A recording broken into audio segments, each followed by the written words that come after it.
So the regular season has come to an end, and it is now time to take a look at everything that happened throughout the year, the playoffs, and then head into the offseason as well and see what our new look squad for Season 3 is going to be in the 2022 season. Of course, this video is out in a timely manner as always, so without further ado, let's hop straight into the standings. So taking a look at the AL East first, the Tampa Bay Rays actually won the division. They managed to squeak out the division win. The Red Sox with 99 wins, only 2 games back from the Rays. And then the Yankees also solid with a 91-win season. In the AL Central, the Twins had the best record in baseball, 106-56, while the White Sox get 87 wins, but miss out on the playoffs despite having Mookie Betts and Liam Hendricks added to their roster this year. AL West, you have Angels taking the division. The Astros miss out 6 games back, and of course we were nowhere near the playoffs. And then the wild card is the Red Sox and Yankees getting the wild card spots, while the White Sox and Astros are both 4 games out, because the Red Sox, Yankees, and Rays are all absolutely ridiculous in this game.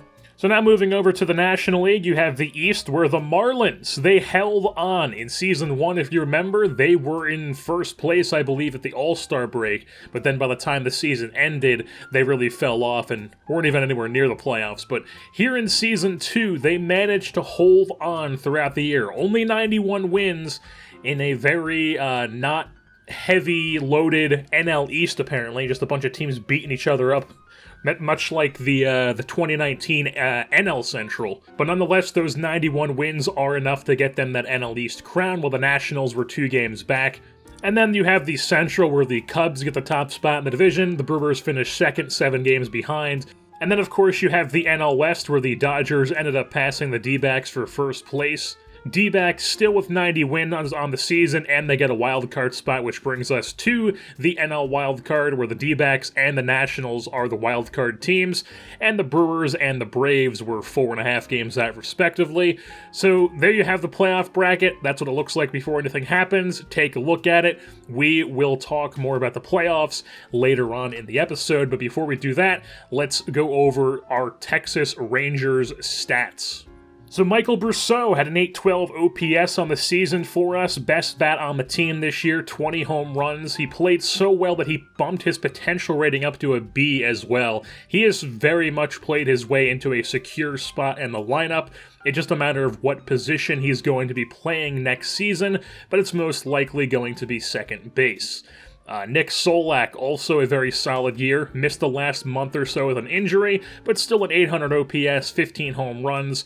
The beauty of having a guy like him was he was playing second base, Young got called up, Brousseau moved to second base, so Solak moved to right field, and then Solak probably going to be playing right field again next season as well. Very versatile player, and he can play all over the place, which definitely helps out.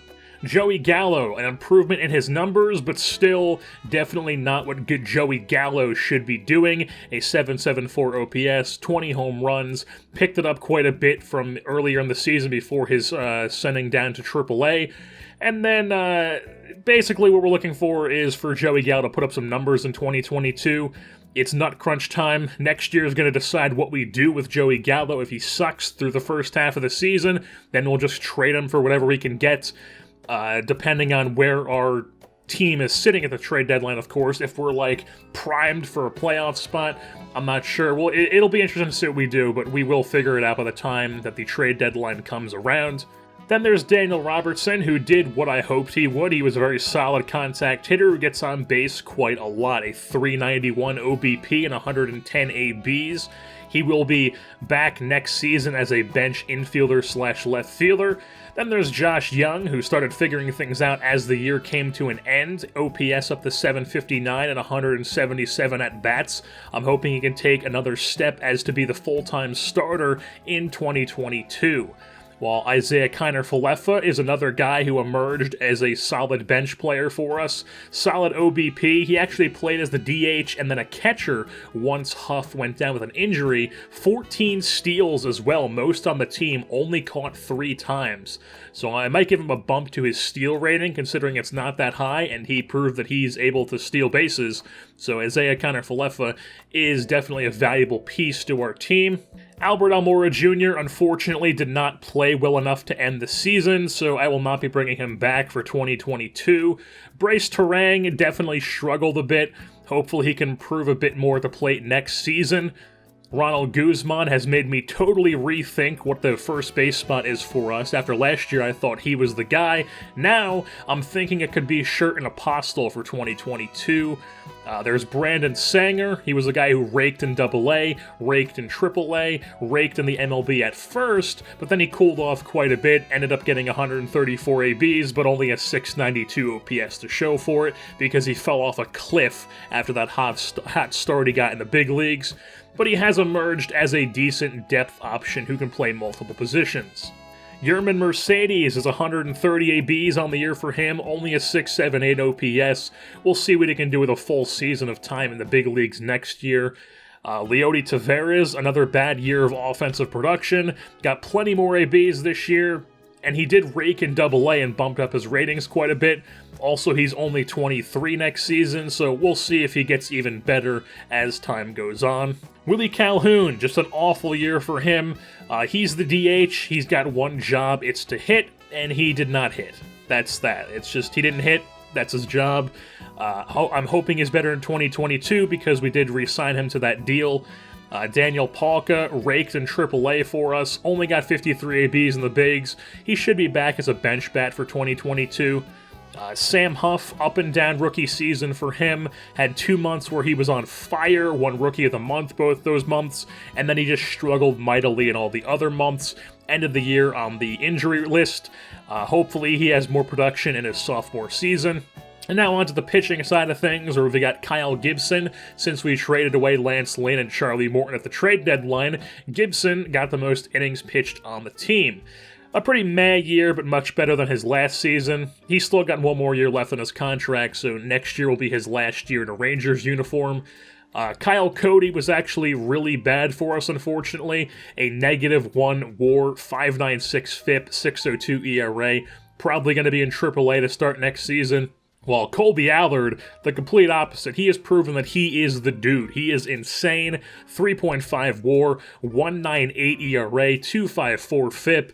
Spent a good chunk of the year on the IL and even started the year in AAA, but I'm very excited to see what he can do in 2022 for us. Hans Kraus, disappointing numbers for us. As a result of that, his potential has dropped from an A to a B, and I'm just hoping that 2022 is more of a bounce-back year for Hans Kraus, as he realizes what the Major Leagues is about, and hopefully he can put it together for next season. And now on to the bullpen guys. You've got Nick Goody, who was phenomenal in the pen, 187 Ks and 94 innings.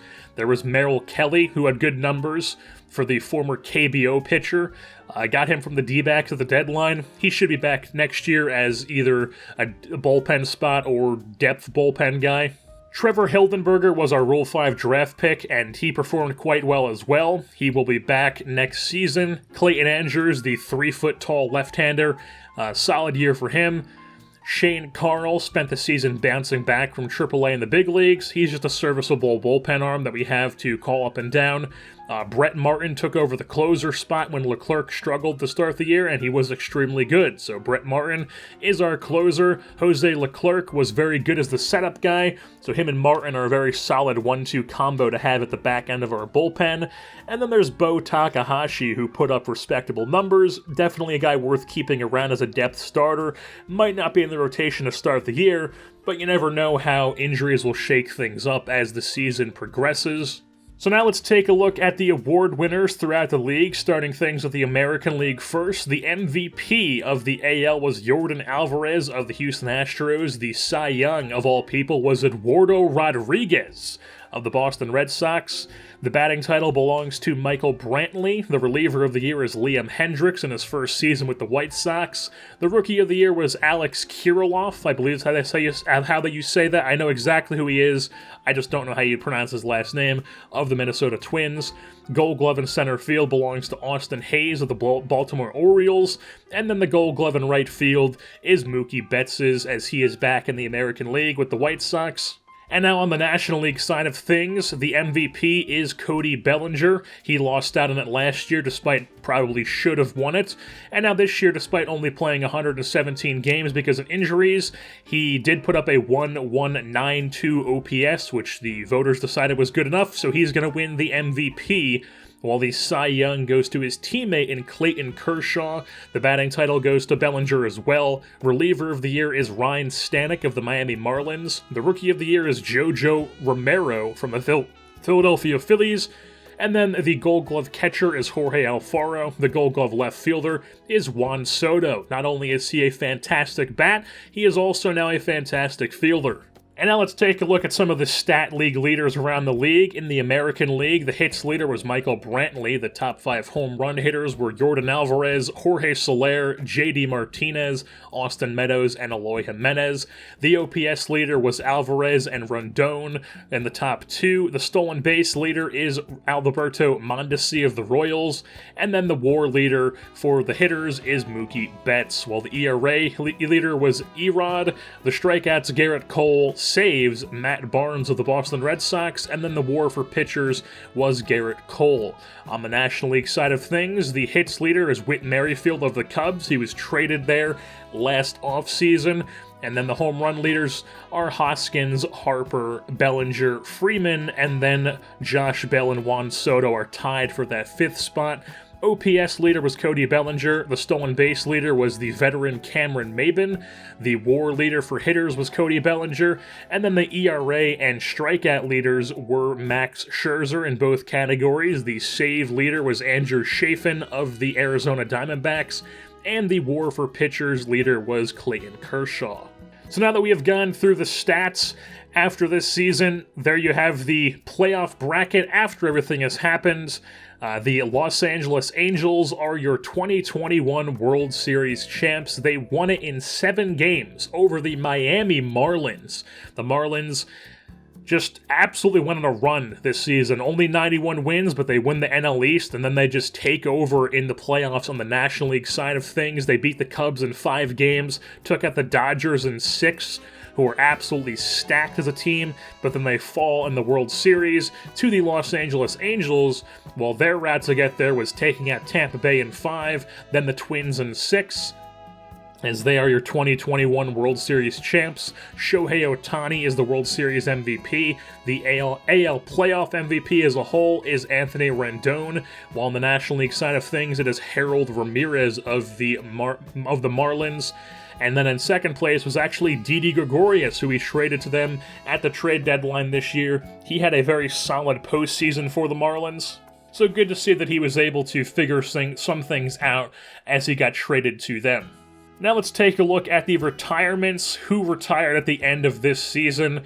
The first one, the biggest one, is Albert Pujols. Only played 6 games in 2021, so he called it a career. Then, of course, we had Ian Kennedy, Mark Trumbo, Zach Greinke, and Justin Verlander retired. Also, John Lester called it a career. And then last is Brandon Crawford. Those are the main guys who retired. And the only one to make the Hall of Fame out of all those guys is Albert Pujols, because I'm about 99% sure they haven't updated their guys who make the Hall of Fame script since, like, MLB The Show 10. Wouldn't surprise me if that's why nobody ever makes the Hall of Fame, because they just haven't looked at that in franchise mode in a decade, essentially. Also, it's the Hall of Fame. Who cares? Who cares about the Hall of Fame? Miss me with all that Hall of Fame talk. I do not give a shit. Someone getting inducted or not getting inducted in the Hall of Fame does not change my opinion about that player. I know they're good. They're good. I don't need a tourist trap to tell me that somebody's good at baseball or not. And now we have reached the point in the video where we get into the juicy parts, the actual off-season. So the first things first is our staff. All our staff is returning except for the first base coach. So we hired Mariano Byers to take over at that spot, and that is going to be what our staff looks like for the 2022 season. Now, as far as guys who we did not bring back, guys who I thought just either don't have a spot in next year's team for whatever reason, or they just didn't play well enough to be brought back, are Jordan Lyles, Kelvin Herrera, Trevor Rosenthal, Tyler Chatwood, who I signed to be possibly a bullpen guy for us and just got hurt right away, Albert Almora Jr. just wasn't impressive enough to stick around, and then Garrett Hampson. Those are the guys who will not be bringing back. And anyone who I did not show you, you can pretty much assume that they've been re-signed. I'm not going to go through every single player in the organization to show you if they were re-signed or not, but here are some notables that we did bring back. Merrill Kelly. He is back on a one-year deal, was very impressive at the pen for us, so I decided to bring him back. And then Joey Gallo. This is going to be his last season of team control, making close to $9 million through arbitration. We will decide what to do with him by the trade deadline. And now it is time for free agency. Take a look at the top free agents available out there. Quite a few solid players in this class. And the main thing I was looking to improve on was the pitching staff, since we lost both Lance Lynn and Charlie Morton. Mainly starters to improve upon, and then also I wanted to get a solid bat to add to the lineup. So the first thing we did was we went out and signed Max Scherzer. 1 year, $7 million for the ace. Still very solid ratings despite being 37 years old. He is coming off a year where he led the National League in ERA and strikeouts, and he lost out on the Cy Young to Clayton Kershaw. So Max Scherzer is still an extremely productive pitcher. We're hoping he can channel more of that in the 2022 season with us. And then the other guy I wanted to go out and get was a left-hander in Carlos Rodon. Offered him a 3-year, $33 million deal to the former Chicago White Sox lefty. Still only 28 years old, solid ratings, been a solid number 3 starter type numbers the past 2 years. Unfortunately, he declined our offer and signed with the San Francisco Giants instead. So then we had to make a decision between two guys. I knew that I wanted to get another lefty in our rotation, and our two options that we were deciding between were Steven Matz and Daniel Norris. They both have extremely similar ratings, extremely similar stats the past 2 seasons. We ended up going with Steven Matz, though. Signed a 3-year deal, $20 million deal. I just felt like he was, I don't know, like the safer option, I guess, more consistent, as Norris kind of had like an up and down 2 seasons, but like not drastically. I don't really know. They were pretty much the same pitcher. I just decided to go with Matz because I did. And then as far as the bat we wanted to add, I was looking at Eduardo Escobar quite a bit. He finished second in the NL MVP race, actually. Very good ratings, can play all over the field. He's 33 years old. His 2020 was very meh, though, so that kind of turned me off from signing him. Did not want to take a chance that his 2021 season was just a fluke and he was going to suck for us. So instead, we went out and got Tommy Pham. The main position I wanted Escobar to play was going to be left field. Pham obviously does that. We signed him to a 2-year, $44.5 million deal. He is only 1 year older than Escobar. He's 34. He has extremely good ratings. He put up a solid OPS the past 2 seasons, a 410 OBP both years in San Diego. And Tommy Pham is just always the guy that sims extremely well on the show, so we're bringing him aboard for the next 2 seasons, and then hopefully we've got a replacement groomed for the minors, from the minors in our organization when he's gone from his contract, and we'll figure out what to do with the position by then.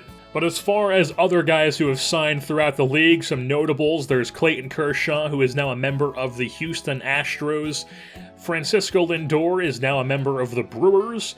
Kyle Schwarber has signed with Cleveland. Michael Conforto is a member of the D-backs now. Corey Knievel, I don't know how you pronounce that guy's name. I always look it up and then forget like 20 seconds later.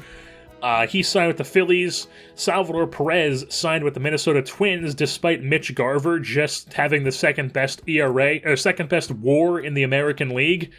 And then because the MLB The Show AI is just stupid, they're like, hey, how about we go sign another expensive catcher, even though we already have like the best catcher WAR ratings-wise in the game, because nothing makes sense, and you wonder why I don't enjoy playing franchise anymore. And then there was Charlie Morton, our former pitcher, who decided to sign with the Boston Red Sox, as he is coming to an end to his career. This might be his final season, but we will see how that plays out. And then the final thing we did in the offseason was the Rule 5 draft. We took Brandon Waddell from the Pittsburgh Pirates organization. He is from Houston, Texas, played college ball at the University of Virginia, and the Pirates took him in the 5th round back in 2015. He is a 27-year-old left-hander, can start or come out of the pen. He's going to be starting the year for us in the bullpen, and we'll see how it goes from there on out. Brandon Waddell is now a member of the Texas Rangers. As you can see, the 2022 Texas Rangers opening day roster is scrolling by on your screen right now. It's probably going pretty fast. Pause it if you want to take a look at some certain thing. I'm not going to have it scroll by slow and go over every single guy. But I will go over what the rotation, the bullpen, and the lineups look like. So the rotation, 1 to 5 to start the year, will be Max Scherzer, Steven Matz, Kyle Gibson, Colby Allard, and then Hans Kraus. In the bullpen, you've got Brett Martin, Jose Leclerc, Trevor Hildenberg, Clayton Andrews, Carl, Nick Goody, and then Brandon Waddell. Martin, Andrews, and Waddell are all left-handed pitchers. And then the lineups, there aren't any platoons to start the season, just a different combination of basically Solak in right field, Tommy Pham in left field, Brousseau in second, center field is going to be Gallo, DH is Calhoun, third base is Josh Young, catching Sam Huff, first base Sherten Apostle, and then the shortstop is Bryce Terang. And then if we take a look at the bench, it's Daniel Robertson being an infielder/left fielder, Isaiah Kiner-Falefa, infielder/catcher, Yerman Mercedes, catcher/first base and DH option, also pinch hitter option, Leody Taveras is the outfielder off the bench, and then there is Daniel Palka, who's like a first baseman, corner outfield, DH pinch hitter option as well. And if you're wondering where Rougned Odor is, because he was pure garbage the past 2 seasons, he has been DFA'd and released. Rougned Odor is no longer a member of the Texas Rangers organization, and it's been so long that I've recorded this that I know that I signed him with somebody, I know that I made sure he signed with somebody to start the year. I just don't remember what team I put him on, because apparently I didn't record it either. So we'll find out as the season goes on who Rougned Odor is playing for. If they even decide to keep him on the Major League roster, because you never know with the AI decisions in this game. So the opening day game is going to be against the Seattle Mariners, and that'll be the next episode you see. It'll be Max Scherzer versus Marco Gonzalez of the Seattle Mariners, and then two other games as well in that episode, and that'll be episode 1 of the 2022 season. I do not remember what total episode it'll be because it's been so long since I've done one of these videos. But with that being said, that's going to wrap things up here for this edition of the Texas Rangers franchise. I've been your host, Jerseyborn, and I am saying, I am the #1 Tremont Waters fan.